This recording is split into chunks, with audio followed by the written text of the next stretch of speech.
chika. Alam niyo ba kung bakit naging boom ang Mommy Joy sa FB? Kasi ang palaro ko doon ay gumawa ka ng linya, mga ganon. So sabi mo tik-tik, yung malandi.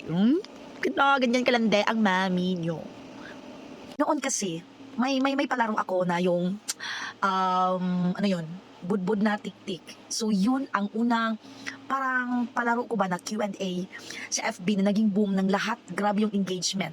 Isa na nito, Charmaine Mausisa, ang sabi niya, bibing ka na may liki nga hiwi or bibing ka na pagod. Pagod ag liki bisag asa anak grabe kalami. Aerodrum lalikan, pero ngayon Marjorie na siya. Sabi pa niya dito, o aking bibingka, may guhit sa gitna. Huwag ka paggala-gala, kung ayaw mo masundot ka ng pusang gala. At kung di ka makawala, baka ikaw ay tuluyan ng bubo kaka. Oh, yun! Eto, mayroon pa tayong isa pang solid. Sabi niya dito, tik-tik ka ba? Bakit? Kasi malayo ka pa, ang baho mo na. Oh, di ba? Grabe yung mga pick-up lines, no? Kakaloka. Ito pa, solid din to si Maika Gonzaga. Ang sabi ni Maika ay, orasan ka ba?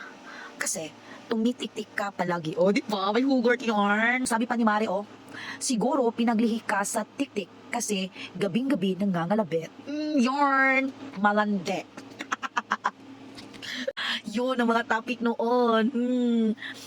Si MC Hilton Rawa. Ito ngayon yung old account ni Gagi Chris Vlog. So noon pa man, Gagi na talaga yarn. So sabi pa ni Gagi Chris Vlog, tik-tik ka ba? Bakit? Kay ikaw ra ang bugtong itik na nagwisik-wisik sa gabitay kong tik-tik. Oh my God! Ilan sa mga solid na mammers talaga ang sinusundan ako palagi. At sila yung dahilan kung kaya't naging mami ako sa FB.